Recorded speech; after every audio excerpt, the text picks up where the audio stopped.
एक ऐसा वायरस जिसने पूरी दुनिया को तबाह करके रख दिया, जिसे दुनिया रेड प्लेग के नाम से जानती है। दोस्तों, आज से ठीक 3000 साल पहले दुनिया में एक भारी तबाही आई जिसने दुनिया की 30% आबादी को पूरी तरह खत्म कर दिया।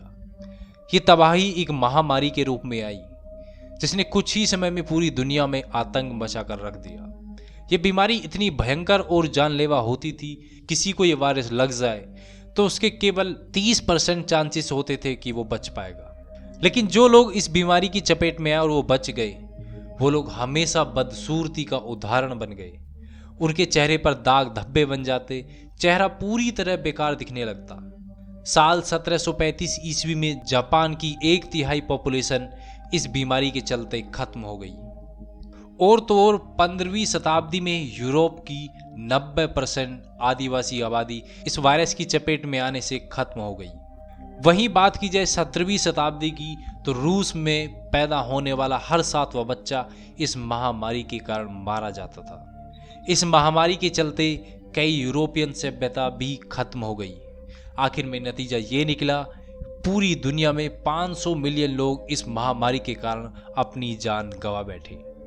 लेकिन गाइस, आज तक इस बीमारी की कोई भी दवा नहीं बन पाई है।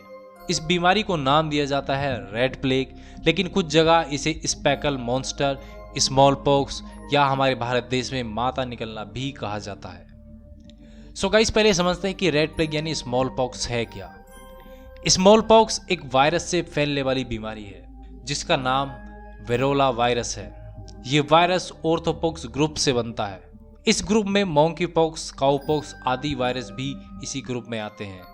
ये वायरस अक्सर छींकने, थूकने या किसी संक्रमित व्यक्ति के कपड़ों का प्रयोग करने से बहुत तेजी से फैलता है। शुरुआती दौर में इस बीमारी के कोई ज्यादा लक्षण देखने को नहीं मिलते थे, लेकिन कुछ समय बाद तेज बुखार, सिर में दर्द, शरीर पर फफोले पड़ना, थकान होना, उल्टी जैसी भयंकर दिक्कतें सामने आने लगती थी, जिसकी वजह से लोगों की मृत्यु हो जाती थी। ये बीमारी ज़्यादातर बच्चों में देखने को मिलती, क्योंकि ये बीमारी उन लोगों को ज़्यादा अपनी चपेट में लेती जिनका इम्यूनिटी पावर बहुत ज़्यादा वीक होता था। दोस्तों, इस बीमारी में सबसे ज़्यादा घातक था फफोले पड़ना, और इस बीमारी की मुख्य पहचान भी यही होती थी। रेड प्लेग यानी स्मॉल पॉक्स वायरस की उत्पत्ति पशुओं से हुई थी, ऐसा माना जाता है, क्योंकि बीमारी का पहला वायरस पशुओं में ही पाया गया था।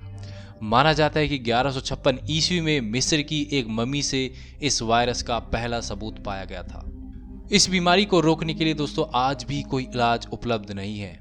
आपने कई बार सुना होगा अपने आसपास में कि किसी को माता निकल रही है तो लोग घर के बाहर नीम की टहनियाँ लगाते हैं और वगैरह वगैरह बहुत से उपचार करते हैं।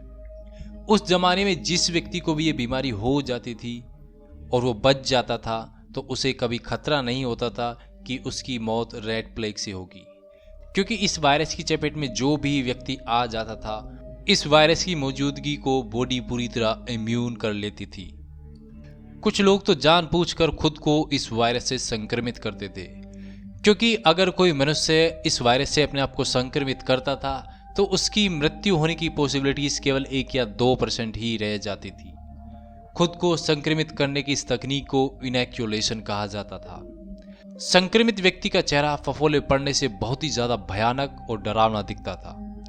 परंतु इसी बीच लोगों को पता लगता है कि इंग्लैंड में एक ऐसा गांव है जहां पर स्मॉल पॉक्स से लोगों को कोई फर्क नहीं पड़ता है, क्योंकि उनका कहना था कि जो भी लोग काउपॉक्स नाम के वायरस से संक्रमित हैं उन लोगों को रेड प्लेग नहीं होता, यानी स्मॉल पॉक्स नहीं होता है। इस घटना की खबर एक डॉक्टर को लगती है जिनका नाम था एडवर्ड जिनर।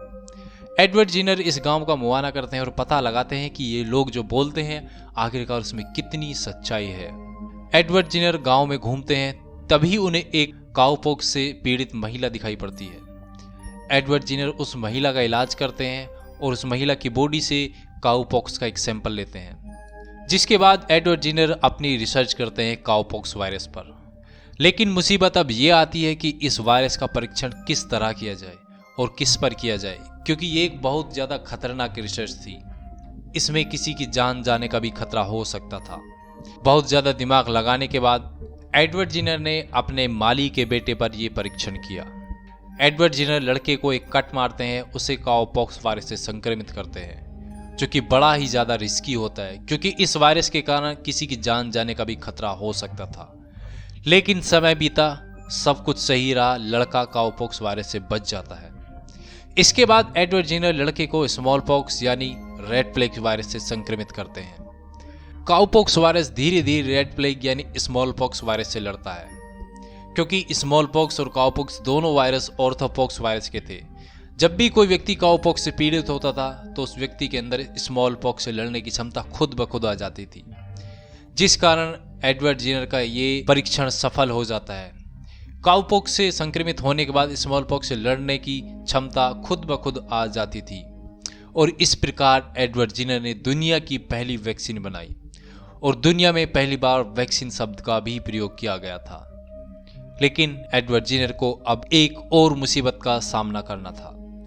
एडवर्ड जेनर अपनी रिसर्च को लेकर रॉयल सोसाइटी ऑफ लंदन के सामने रखते हैं। एडवर्ड जेनर ने सोचा था कि इनकी इस रिसर्च को बहुत ज़्यादा बूस्ट मिलेगा, लोग इनकी वाह वाह करेंगे, इनकी तारीफें करेंगे।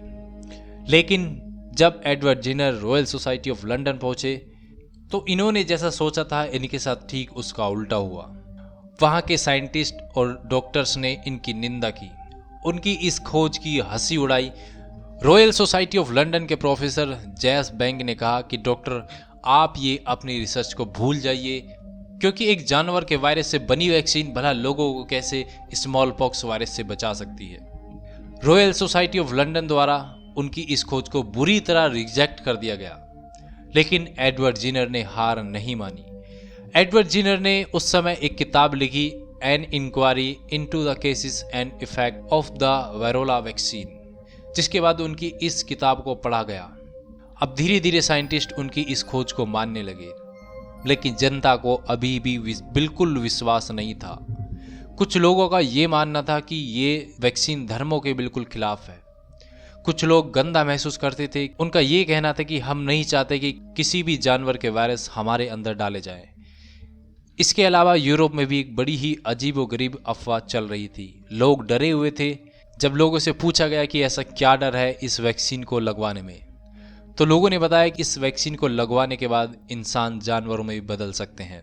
सभी लोगों के अपने अलग अलग विचार थे इस वैक्सीन को लेकर, लेकिन दूसरी तरफ लोगों के सर पर मौत का साया मंडरा रहा था।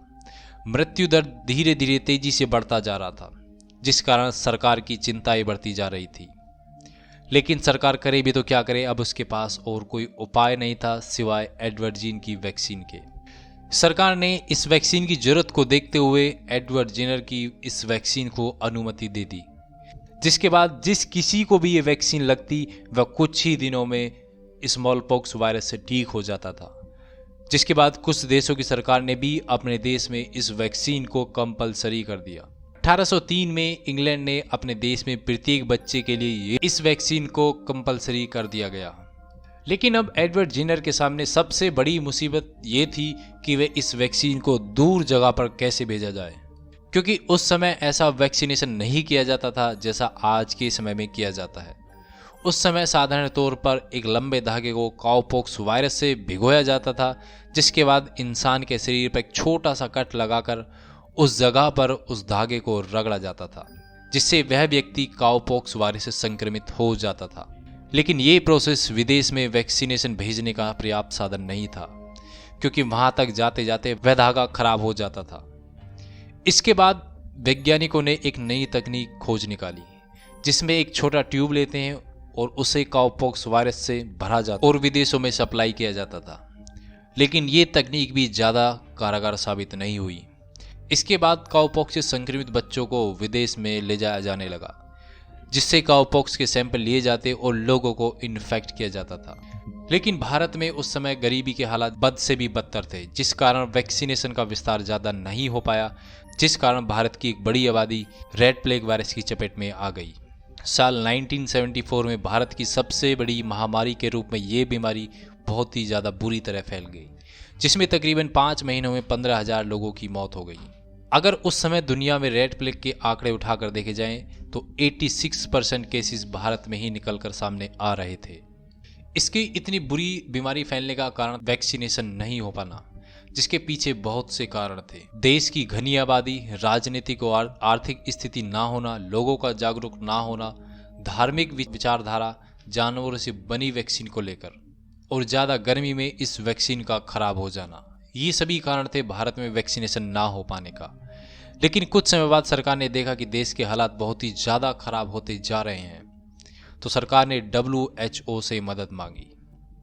WHO और भारत सरकार ने मिलकर एक प्रोग्राम चलाया जिसमें नई तरीके से वैक्सीनेशन लगाना शुरू किया, जिसमें ये वैक्सीनेशन ज़्यादा दर्दनाक ना हो। देश में जगह जगह टीकाकरण बूथ खोले गए, लेकिन कुछ लोग अभी भी इन चीज़ों से बच रहे थे।